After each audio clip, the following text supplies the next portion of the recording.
because after 2 years we are finally back in person at lovely Dixon Place. We're so happy they could host us. And we are also virtual, so we are now a hybrid reading series. And it's great that people everywhere could join us as well. So we're going to try to continue that for as long as possible. But tonight we have 3 great readers for you, and I'm just going to go right into it because that's what you came here to see. It's not me. So our first reader of the night, Robert Gwaltney, is a writer of Southern fiction. He's a graduate of Florida State University. He resides in Atlanta, Georgia, where he is an active member of the Atlanta literary community. By day, he serves as vice president of Easter Seals North Georgia Children's Services, a nonprofit supporting children with disabilities and other special needs. Robert's work has appeared in such publications as the Signal Mountain Review and the Dead Mule School of Southern Literature. Great title. Robert also serves as the prose editor for the Blue Mountain Review. The Cicada Tree is his debut novel. Please give a warm welcome to Robert.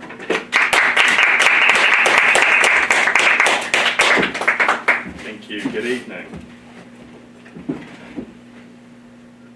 Come away, O human child, to the waters and the wild, with the fairy hand in hand, for the world's more full of weeping than you can understand. W.B. Yeats, The Stolen Child. Chapter 1, Providence, Georgia, 1956. A storm was coming. Way off in the distance, its inky edges began to spoil the late morning sky. A low roll of thunder grumbled from the ground, tickling the bottom of my bare feet. How many more? Edme said, holding the front of her dress out before her like a basket. A bushel or 2. I plucked another cicada shell from the bark of a pine that grew in the far corner of Mama's old thinking spot. Edme giggled. I love you a bushel and a peck, she sang, her voice holding a sort of magic that shot clean through, like winter static through anyone who listened. I smiled, the corners of my mouth pulling back from the lovely sound. A bushel and a peck?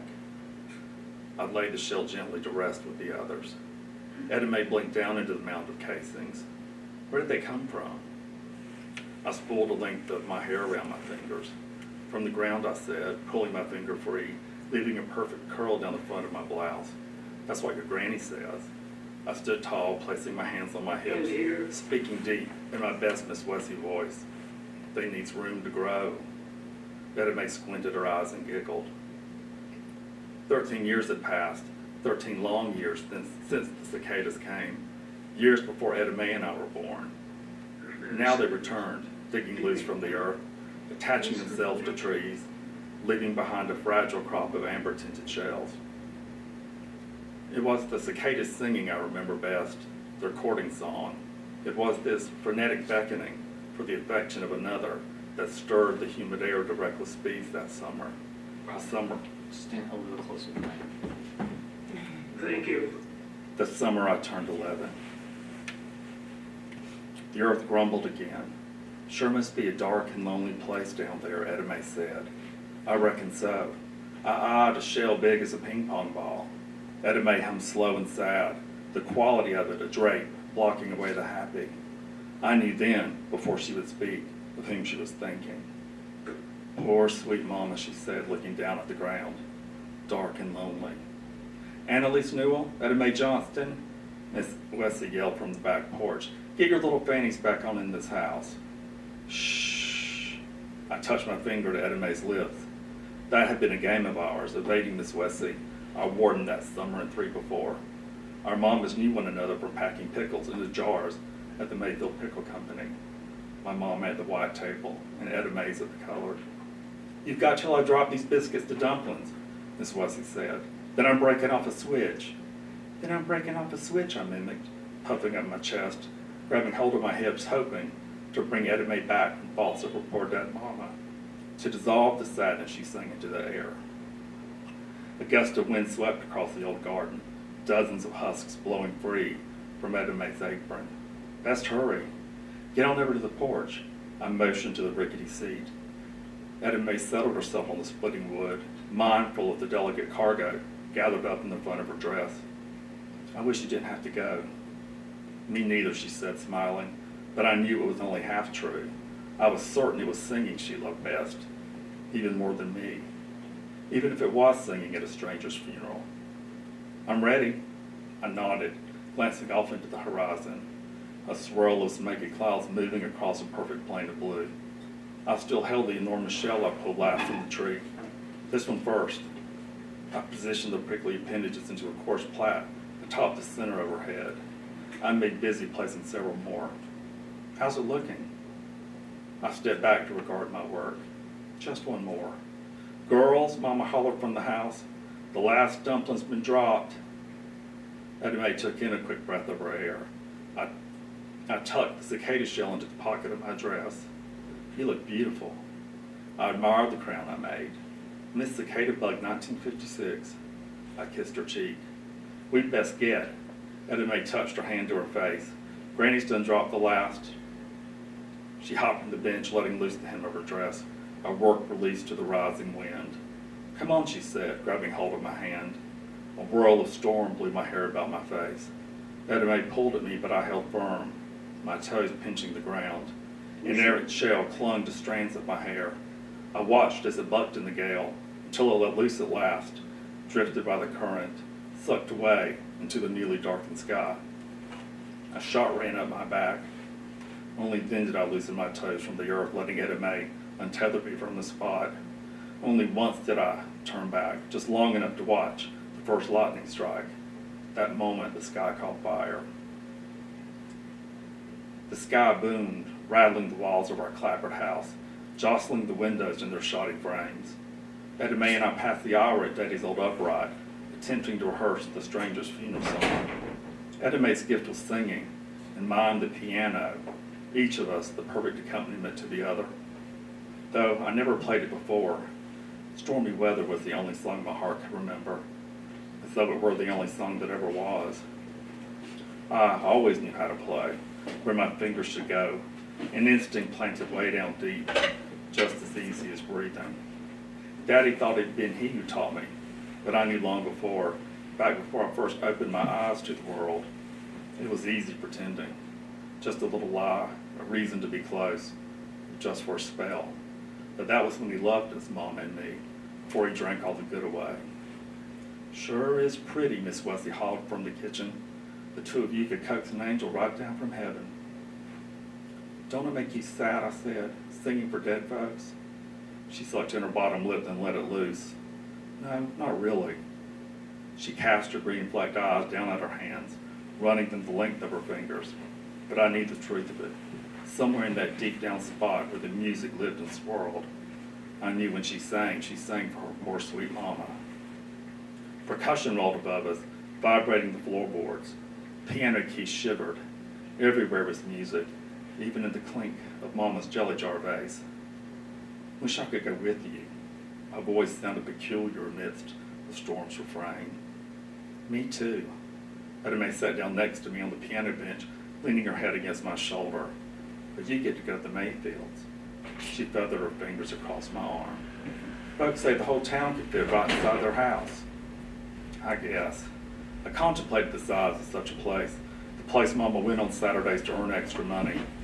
Must take a long time to clean. Maybe you could play with Marlissa. Marlissa, such a pretty name. I poked gently at the cicada shell hidden inside my pocket. In truth, I knew very little of the Mayfields or their daughter Marlissa. Mama never spoke of them, and I had yet to see one up close and in the flesh.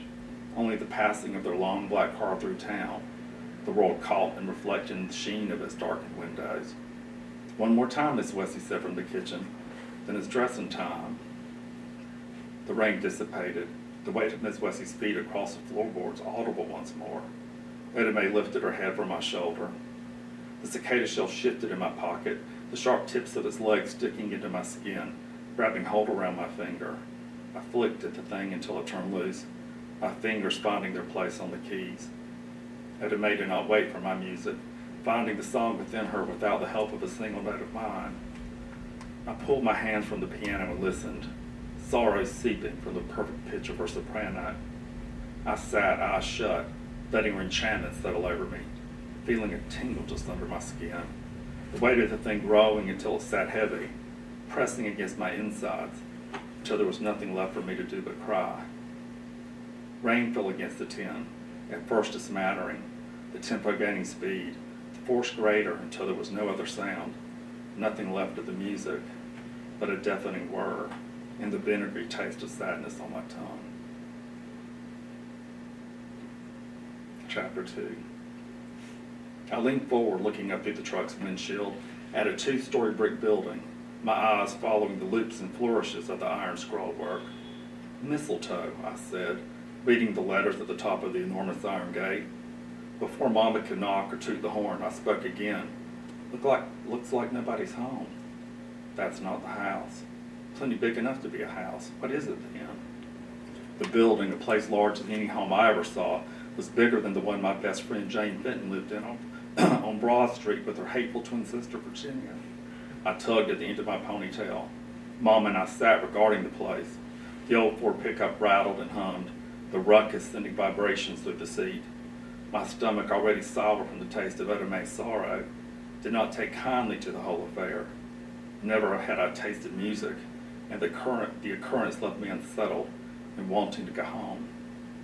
It's the gatehouse, Mama said, staring straight ahead, her words holding a rhythm and harmony with the truck's thrum, her hand pressed into the horn, 3 quick honks. She cranked down the window, the glass wobbling and vanishing into the door. "Halbert," Mama yelled. "Halbert? Who you hollering at?" "The gatekeeper." Mama pushed at the truck door. "You stay put." Mama walked toward the gate's archway, a space cutting clear through the middle of the building. Hands firm upon her tiny hips, she yelled his name again. I watched her gray eyes drift up above the building, gazing into the mottled sky, scratching at the old snakebite scar on her arm. I pushed at my door. The old rattletrap refused to budge. I slid myself across the seat to the steering wheel and hopped down onto the ground. "Mama, get on back up in the truck before you muss yourself." She walked toward the gate, smoothing her floral cotton dress, and pushed at the right side of the gate. It relented, the sound of iron and hinges playing an unsettling chord, pimpling my ankles clean all the way up my back. I tugged at the hem of my yellow gingham dress, trying to pull it to my knees. My legs, refusing to cooperate, had grown longer since Mama sewed it for me at the start of spring. A man spoke from behind, startling me. "Miss Grace." I spun about, my shabby brogans wedging into the rain-softened earth, tipping me off balance. "Halbert, sweet Lord Jesus, where have you been?" My eyes ran the length of the man, stopping at the scar blossoming from the collar of his shirt, growing wider up his neck and gobbling his ear. He stared back at me when he answered, one eye blinking quicker than the other, a pair of broken baby doll eyes. "Been around," he said, turning away his bad side from view. "Who's this here?" I wanted to take a step backwards, to lay space between us. Mama moved toward me, the sound of gravel crunching beneath her subtle brown ballet pumps. "This here's my daughter Annalise." She rested her hands on my shoulders. "Miss Annalise," he said, contemplating the name. "You look like your mama." One of his eyes clicked shut, then the other. "But it's the eyes that's different." He took a step forward, showing the whole of his misshapen face. "I might have seen them eyes before. Whose eyes is it you got?" "I reckon they're my eyes." Mama squeezed my shoulders. "How's old Claxton Newell these days?" Halbert glanced at Mama, that time still raising hell down on that river. The old man chuckled, his face more gruesome with a smile, his scar pulling his right eye down to his cheek. "Claxton is drunk and sorry as ever," Mama said. "Of course, you know that, everyone does." The sound of her words shocked me, hard and deliberate, ugly. Mama never spoke ill of Daddy in my presence. That was Miss Wessie's way, not Mama's. Mama was all whispers and door latches. I tried to turn to Mama, to look up into her face, but she held my back firm against her. Halbert nodded at Mama, his awful smile put away. Awkwardness strung together the length of silence until the old man spoke. "They done come back." He cupped his hand to his disfigured ear. "Can't you hear them?" "Who's come back?" Mama said, her voice weary, the edges dipped in annoyance. "Them old locusts," he said. He took another step closer. They got secrets they keep, things they know and keep buried down on the ground with them until they have the mind to come back, to sing out what they know. What kind of secrets, I said. Just listen, he said, lifting his chin. The drone of cicadas rose up around us, stirring fear around my insides like a spoon in a tea glass. Enough of that nonsense, Mama said. You open up that gate. Halbert nodded, his eyes out of sync with the movement of his head. Mama nudged me forward. Get back on up in that truck and roll up that window. Mind your secrets, Halbert said. Keep them close. Mama eased the truck forward. I took my time rolling up the window, wanting to hear more. He walked alongside the truck laughing, his fingers poking in and wiggling at the top of my window, pulling them free just as the glass rolled shut. Above the engine's commotion and the drone of cicadas, he spoke louder. Just listen, he said, drumming his hands against the side of the truck. Listen.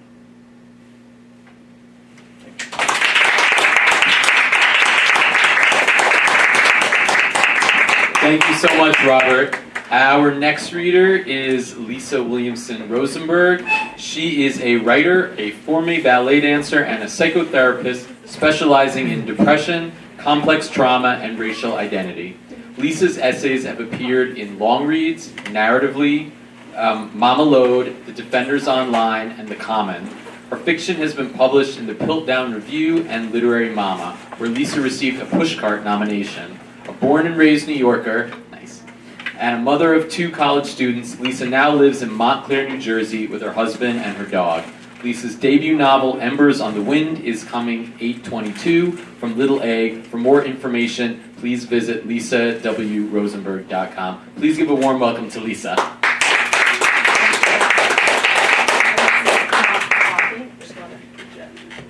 Okay, I'm pretty loud, but this is not coffee, it's water, but it doesn't, my coffee cup is spill-proof, so.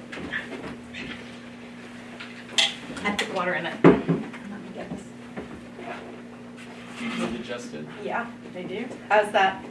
Oh, that's still too high. Yeah. How's that? Good. Okay, I'm good. I'm gonna do like a test. Yeah. Testing. Yeah, I'm not sure if it's you. I can hear you I'm clearly, but good. I'm not sure if it's you with the microphone. Is it good? I can't tell if it's me or the microphone. I think it's the microphone. Yeah, I can hear. Okay, I'm pretty loud. Stand closer a little bit. Stand closer like this? Maybe. Is this, can this go I down? can make that go down for you. Yeah, because otherwise it's gonna keep. Yeah, sure. If it goes down a little bit and then we put it up. Here we go. Yes. How's that? That's good. That's good? Yeah. Okay. So I have it on my phone, but I'm gonna have it. I'm so sorry, this is too dark. I'm gonna yeah, I'm gonna get Do whatever you need. No, I'm gonna get my this. Oh, I'm sorry. Who's laughing? Is that my father-in-law's? My stepfather-in-law. I can hear his laughing. Okay.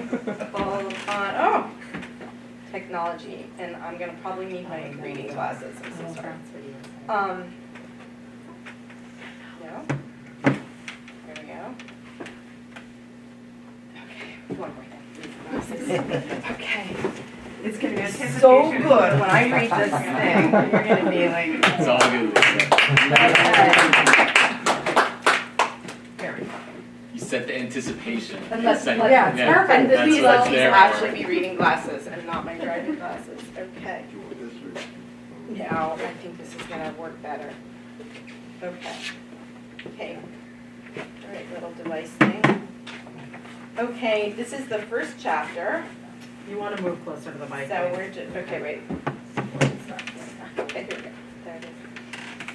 This is the very first chapter of Embers on the Wind, and it is October 2019, Whitaker House, Monterey, Massachusetts. Little Annie. It's like being awakened from a dream, a real feeling dream where you didn't know you were sleeping. Like being pulled from a thick, muddy river bottom into cold, clear water. The last I checked, rivers don't have candles, and this place is full of them. Voices murmur around me, a prayer I've never heard. I can't see any people at first, just feel heat from their bodies and breath. Something in me quickens, and I get a notion that one of my children is nearby, like God opened the world just a crack to show me my boy. Louis, baby, are you here? I do know this place. The first time I came, my companion was a pregnant girl by the name of Clementine. When the patty rollers came, I got free, but had to leave her behind. I can feel her here too, my sweet friend, and the child she called Birdie. Now the candlelights dance, showing me parts of people, a sleeve, a shoulder, hands and fingers intertwined all around the table. But where am I? Where is my body, the mangled hands I'm known by? This massive figure is not my own, which was light and compact, no bigger than a young boy. I look down to see heavy white hands holding the brown ones on either side of me, thick white fingers, 5 on each hand, making a full 10, which proves my hunch. Anyone from Craven County all the way to Wilkes who ever heard of little Annie Durham knew I hadn't but 8. Dominique. In the glimmering light, shadows dance and faces become glowing masks of themselves, each participant hoping for the miracle of a reunion.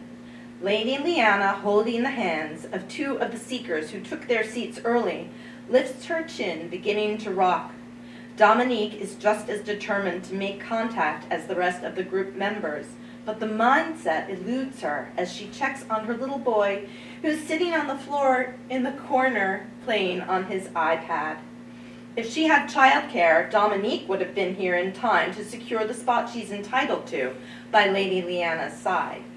The Seekers, named after their freedom-seeking ancestors, wouldn't be here at Whitaker House at all, if not for Dominique. It was she who found the aged seer's business card on the bulletin board at the Red Lion Inn in Stockbridge. Lady Leanna, mistress of the occult, swirling font full of promise and potency. From a Google search, Dominique learned that Lady Leanna's real name is Leanne Whitaker Burke of the Tyringham Monterey Whitakers, the abolitionist family who built this house 225 years ago, one of many Underground Railroad safe houses in Berkshire County. Some fugitives got no farther than this house, perishing within these very walls or elsewhere on the grounds. Lady Leanna has led a few seances for the Seekers before this, but this is the first time she's invited them to Whitaker House, and Dominique has a feeling in her gut that this is the place he passed through, the ancestor of Gwaltney's stories. She sensed it the moment she stepped out of the car, gazing up at the sprawling farmhouse whose chipped red paint looked iridescent in the moonlight. Her pulse quickened. Dominique woke Sydney, which wasn't easy, then pulled the drowsy child up the gravel walk. Lady Leanna stood in the doorway, disapproving. "You've brought your baby again." Sydney is 3, not a baby. Under normal circumstances, he would have corrected the mischaracterization, but Lady Leanna's grand proportions, pallor, severe gaze, and towering silver-white hair intimidated him. There was no one to watch him, Dominique explained, but he'll be good, I promise. When Lady Leanna ushered them inside, Dominique could smell the package-fresh autumnal potpourri mingling with old wood, as if someone had taken pains to cover up the odor of something sinister. All these old safe houses have stories to tell, some less savory than others. The floorboards creaked, echoing the deep, metallic ticking of a grandfather clock, whose face lit up as Lady Leanna's candle sailed by. Sydney squeezed Dominique's hand, but didn't complain about the scary darkness as another child might. He's used to being dragged along, to observing these meetings in murky alcoves, the candles, the grown-ups' excited whispers, the chants aimed at reaching the dead. While the group members took turns kissing Lady Leanna's hand, Dominique imagined how this would look to Michelle, her non-believing ex-girlfriend. 8 young black people groveling before an old white lady dressed in beads and lace. But Lady Leanna says, touching a seer with your lips as well as your fingers quickens communication with the spirits. Besides, Michelle's not here. Sydney is fine now, calm with his iPad. He's so good. Dominique glances at him once more in the middle of the initial incantation and sees he's not alone. A little girl about his age with fluffy coils of hair is sitting beside him, delicate chin on his shoulder, eyes appearing... Wait, are you snapping? Okay. No, Sorry. I took a sip of my drink. Oh, okay, I thought you were like... No, you're doing great. Sorry, right. Where is it? Okay. There's... where were the candlelight and okay. Dominique exhales and adds her voice to the last lines of the chant as Lady Leanna shudders, rocking more violently. The whites of the old woman's eyes shine in the candlelight. The deep and scratchy voice which comes from her throat is not her own. Who's here? I say out loud. Ha! The voice is mine. Hoarse and craggy, Clementine used to say I sounded like an old man with a throat full of ash. Someone whispers, "Holy shit, it worked!" Welcome, spirit, a woman's voice comes at me through the dark. To whom are we speaking? I identify myself, thinking he'd recognize his mama's voice. Annie. Little Annie's what I was called on account of my size. Hello, Annie. Thank you for... What do you want? I've never had patience for niceties. Is he here or not? Oh, Louis? How I've searched for that boy, followed him all the way to Canada. At first, wherever I asked, people shook their heads. No one had heard of him. Then I came across a young girl who said she'd known a Louis in Queensbush. She was a pretty brown-skinned girl whose eyes filled with tears when she talked about my boy. I noticed that, along with the fact that she was big with child. Louis was on the run, this young girl said. A man who looked like him had killed a white man just south of the Canadian border. It wasn't Louis, the girl said. She swore it wasn't, but witnesses said it was. Last she heard, he'd escaped aboard a ship bound for England. When he gets there, he'll send for me, the girl said, words sure, but voice full of doubt. I understood her meaning. If that baby inside her was kin to me, I might have ended my journey right there. But why, if I didn't hear it from my own son, should I believe that girl was anything to me or my Louis? I put her and her baby right out of my mind. Louis was gone. Taken from me a second time. It ripped open the scar that had grown thick over my heart, turning my thoughts to the other children lost or sold years before. They were always in my dreams, along with Clementine, the young friend I'd left here in Massachusetts. On the darkest nights, my mind returned to North Carolina, to the day they cut me and fed my fingers to the hogs. I was stealing bread for my children, just a bit that no one would miss. Those nights in Canada, I'd feel the spaces where the fingers used to be and know that only part of me made it north.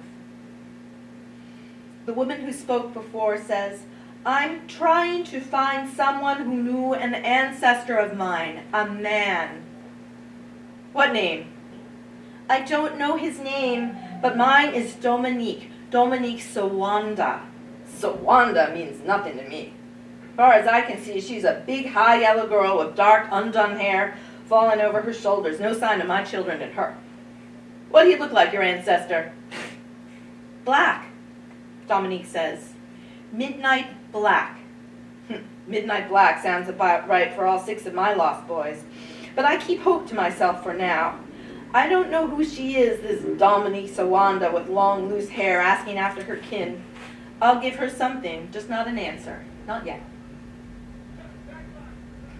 Your midnight black ancestor wouldn't have come in the house, I tell her. He would have hidden out back in the root cellar. You know about the root cellar? About the fire and the ones who died? I take her silence for a no. I look at all their faces, at the candles, at these big white hands I've got. Thinking on what I know from my own journey, my own stay in the root cellar of this house.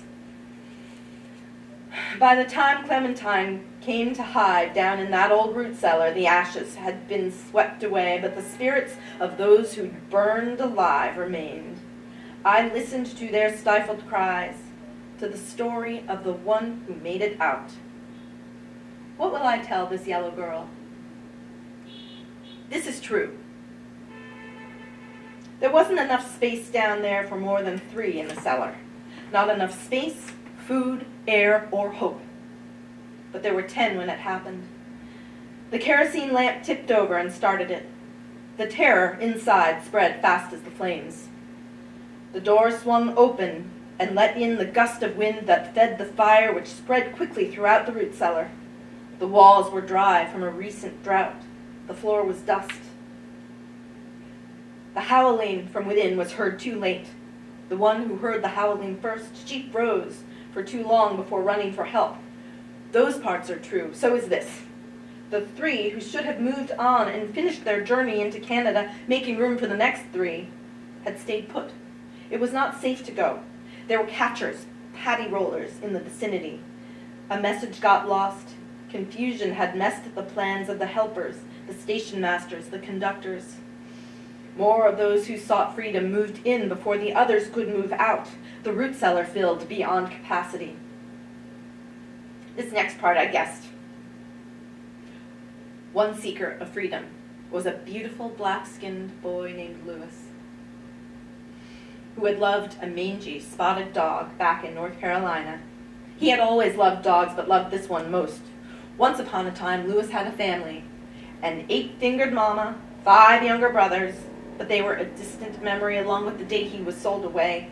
The spotted dog was all he loved. And now, packed tight in the cellar with the others, Lewis dozed and dreamed of his dog back home. His lids opened halfway, and in his half state of half sleep, he saw a shadow dance on the wall and imagined it was his dog. When Lewis reached for the friend he longed for, he tipped the lamp whose flame caught the dust and the dry and led to calamity. It did not take long. By the time the woman who first heard the howling returned with others bearing pails of water, the howling had stopped. The flames still licked at the stone steps leading up out of the root cellar. But when they called to those inside, the calls were answered with silence. Still the door was ajar. And when the embers had cooled, they counted out the bones to make bodies and found just 9, meaning 1 got free. That part is also true.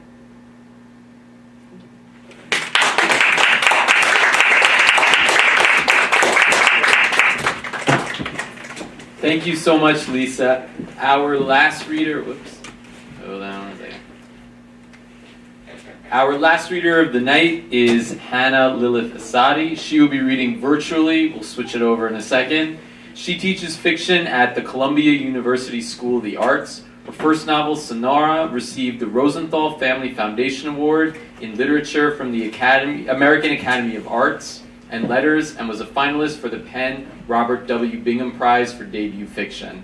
In 2018, she was named a National Book Foundation 5 under 35 honoree. Her second novel, The Stars Are Not Yet Bells, was recently published by Riverhead Books. She lives with her family in Brooklyn, New York. Please give a warm welcome to Hannah. Can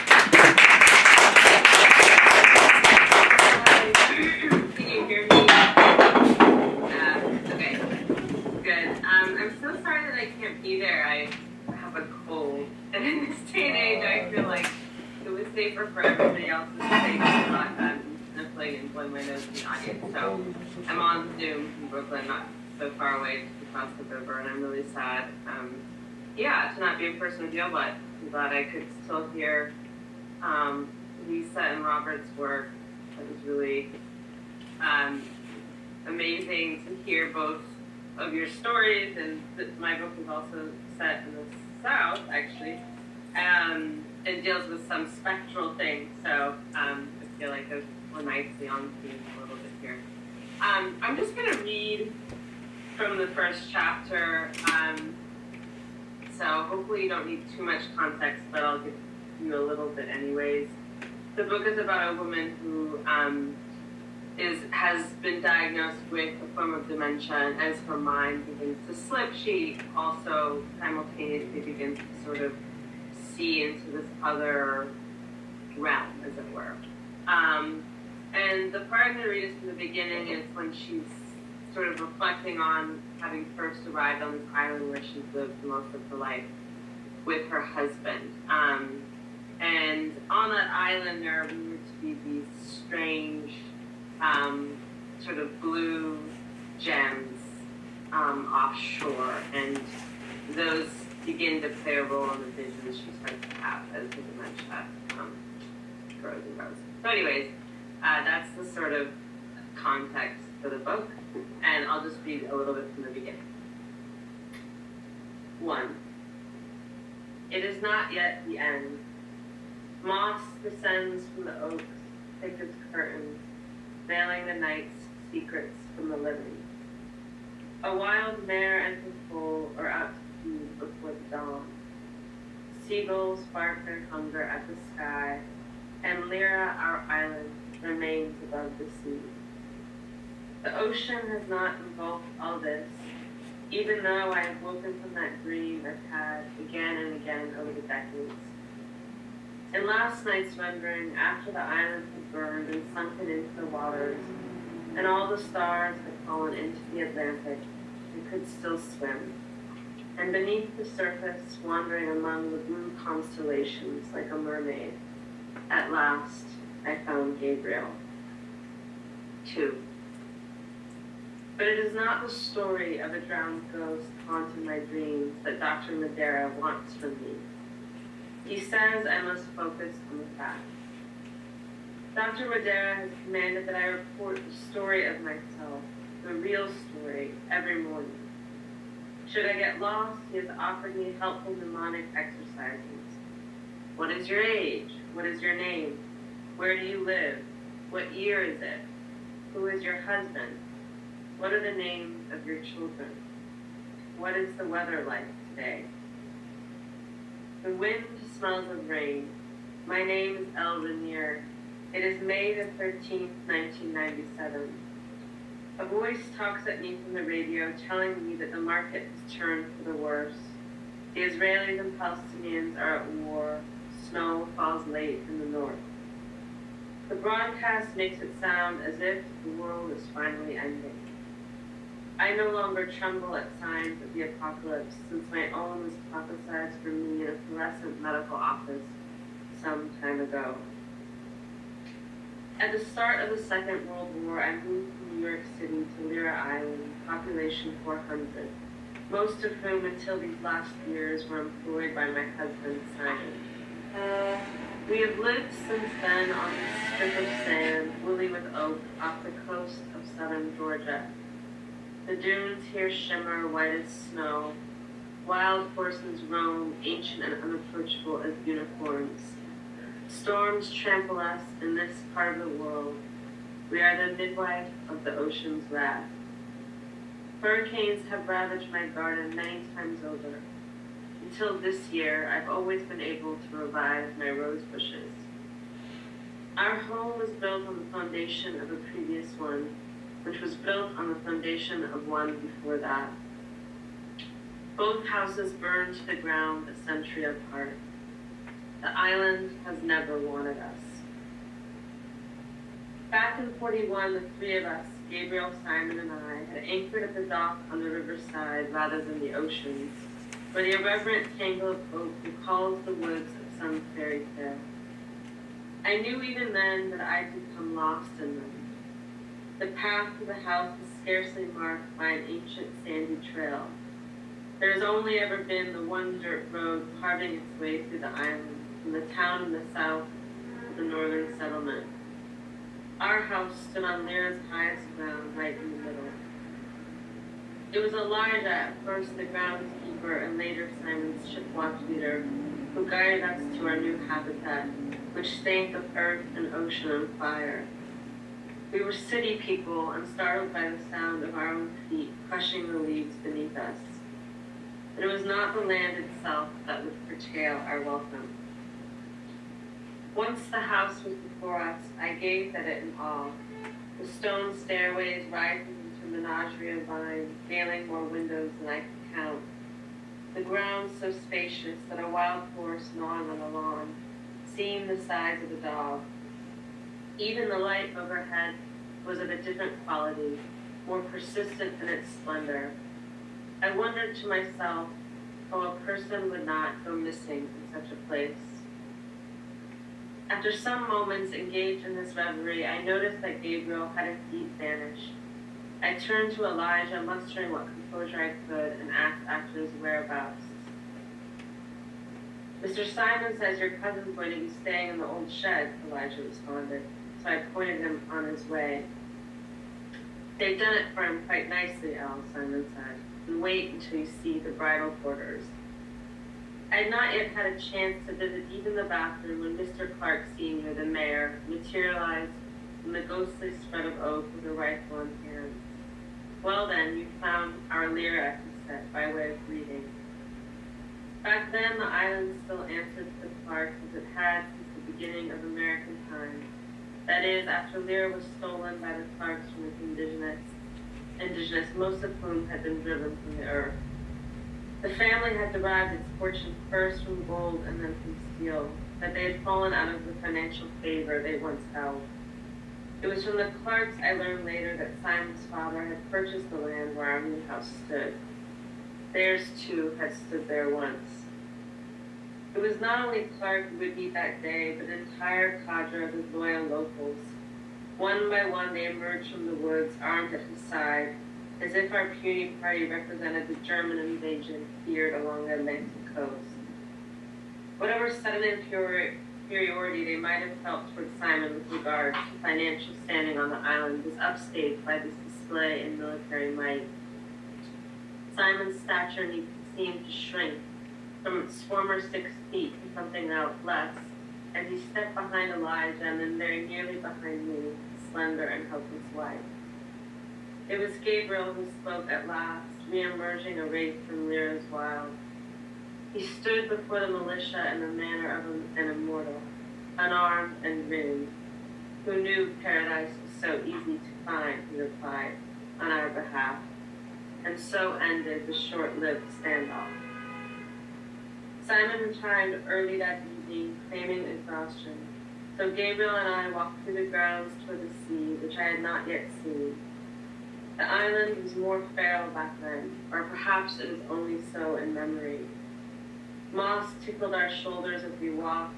Above it, the stars were bright as fireflies, a dream of the trees. Simon's still shaken up over that reception from Mr. Clark this afternoon, I said. Gabriel shrugged. Clark was only trying to spook him out. So that's what their whole circus was about, I asked. I was hiding in the woods listening in on them before they ever approached, Gabriel replied. I heard one of them say it's blue ground, El, that there's diamonds in the water, or maybe some kind of jewels even prettier than diamonds. There it is, I said, distracted as the trees parted. Before us, suddenly, were the iridescent dunes, and beyond them that canvas of impassive violet sea. Nothing would ever be so magnificent as that first glimpse. Yes, there she is, Gabriel said, drawing me into him. My sham cousin, alone with me at last. That was our first day on Lyra, a far more poetic day to die.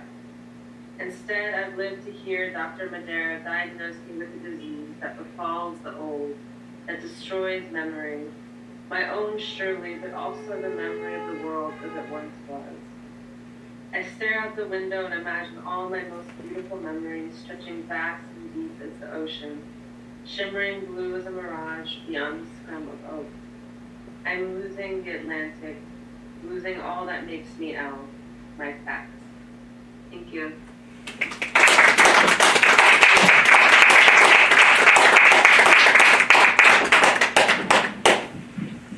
Thank you, Hannah. I want to thank all of our readers, Robert, Lisa, and Hannah.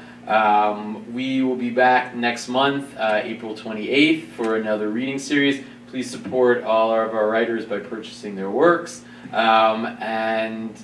bar's not. I was going to say get a drink at the bar, but the bar's not open.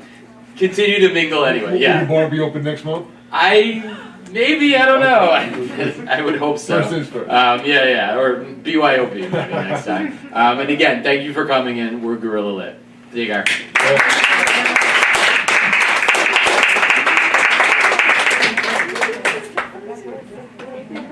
Thank you.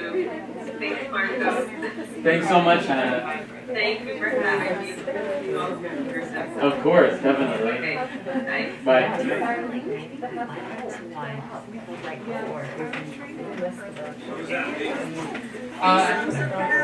I think it worked out. Lisa, you have a fan.